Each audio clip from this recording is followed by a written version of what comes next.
Hello everyone, from us here at Sinister Cupcakes, I'm Scarecrow. And I'm Dualia, and today we're talking about My Bloody Valentine 3D.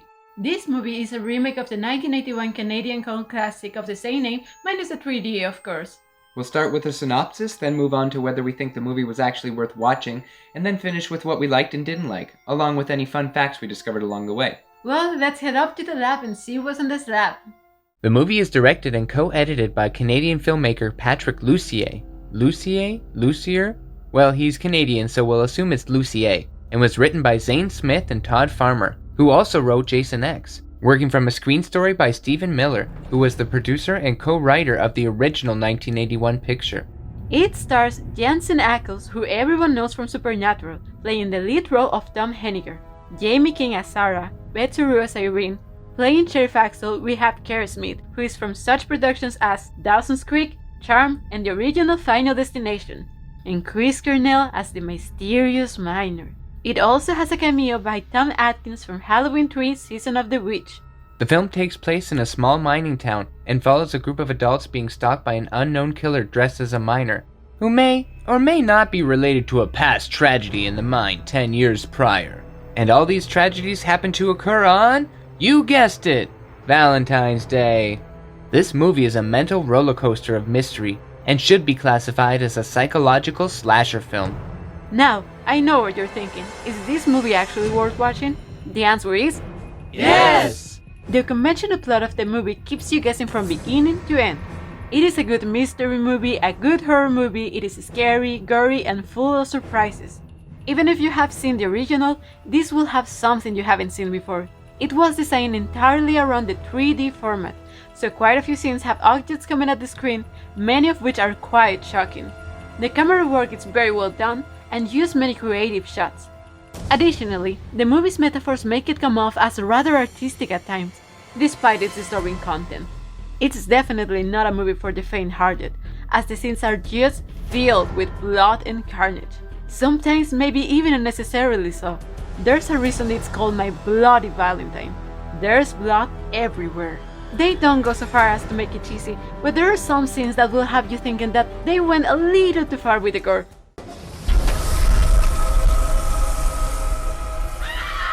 Making it not as believable at times. So if you have a problem with blood, or sudden jump scares, or suspenseful scenes taking place deep below the earth's surface in an abandoned mine, this definitely is not a movie for you. But for fans of modern horror movies, it's one that you don't want to miss. Alright, well that's the synopsis along with our general thoughts on the movie, so if you don't want to spoil anything, we recommend stopping our video here and watching the movie for yourself. If you don't care about that, don't want to listen to us, or already have seen the movie, good for you, because this is where things start to get bloody. Alright, now that the scaredy cats are gone, we can explore more of the murder, mystery, and mayhem all throughout this movie, starting off with what we enjoyed about this gory adventure. Number 1. The gore. As already said, the gore and violence in this movie is graphic and extreme. The miner kills anyone who steps foot in front of him, and does so in very creative ways. You see people die in ways you would never expect.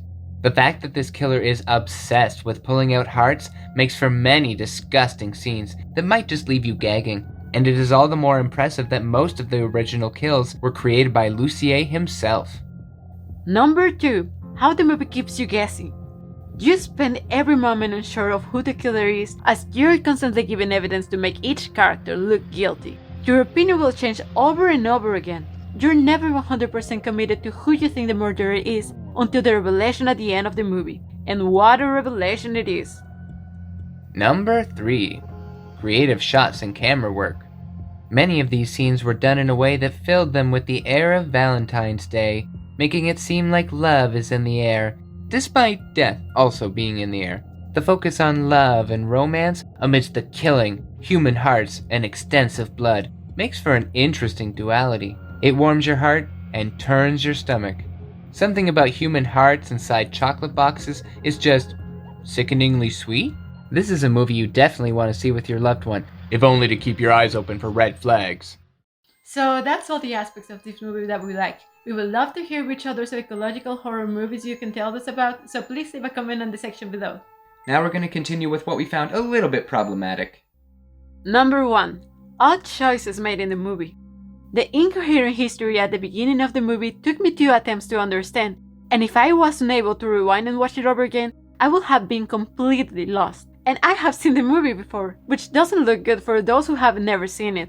Secondly, while the gore was one of our favorite parts of the movie, there were a few specific times where things seemed to cross the line and become unnecessarily violent or explicit. The kills, while awesome, were sometimes fantastical, and the physics behind them didn't always make sense. But one of the weirdest choices was the inclusion of a super long, unnecessary sex scene written by Dot Farmer, starring Dot Farmer, followed by a scene where a naked girl walks out of a motel and witnesses one of the most unbelievable kills in the entire movie, which also happens to feature Dot Farmer. Funny? Not funny. Number 2. Unconvincing chemistry between the main couple. The way these two people acted together seemed completely unrealistic. They just didn't seem genuine at all. And it wouldn't be such a big deal if this wasn't a movie about love. You would think having two characters who had really good chemistry would have been a crucial part to be included in the movie. The director also wanted the viewer to care about each character, but the unbelievable relationship between the main characters prevented you from connecting with them. This was especially true for Axel, since he was a cheater, constantly angry, and possibly a psycho. This made you root for Tom at many times, and we all know how that turned out. We would love to hear what problems you all had with the movie, so please let us know if you picked up on any others. Finally is the Sinister Cupcakes fun facts and honorable mentions. Woo! Starting with the fun facts. This movie was filmed inside a real mine, not a soundstage. The actors traveled up to 200 feet into the air to do these scenes, much of the time having less than 5 feet of clearance from the roof to the floor. This was a choice by the director to help the actors and the characters they play to be 100% in the moment all the time. People who had worked in the business for 30 years said that this was the worst place they had ever shot due to the extreme conditions and long shooting hours. The director wanted it to be so bloody that he wanted to lean as far into an NC-17 rating as he could, and then, quote, just take our toes back for an hour. The miner wore a real miner's uniform and was created out of the truth of the miner. These people work in harsh conditions, and now here is someone who is living with these harsh conditions in their physical life. In the mine, anyone can die at any time, and the miner brings all of this up with him. And now the honorable mentions. These scenes are some of the best in the movie and are deserving of some attention. Pretty much all the kills.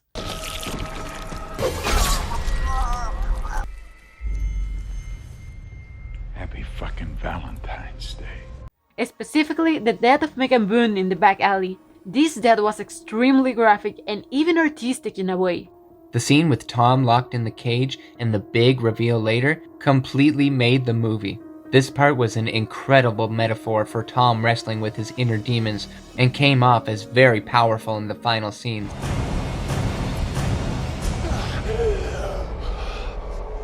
Something I thought that was incredibly interesting was that if you really pay attention, you can see all the materials needed to turn Tom into the miner were all around him while he was locked in the cage. Additionally, the scene where Tom is breaking the lights with the pickaxe in the mine and constantly changing into the miner as it flashes was really well done, and a great metaphor for how he could quickly change between his two personalities. And that's it, everyone. We hope you enjoyed our video, and please check out all our other videos as well. We would love to see your comments, especially about what movies we should review later. If you like what you saw, please don't forget to like and subscribe to our channel for more Secluded Sweet content. And please check us out on Instagram and Facebook, or you can visit sinistercupcakes.com. Goodbye for now from us at Sinister Cupcakes.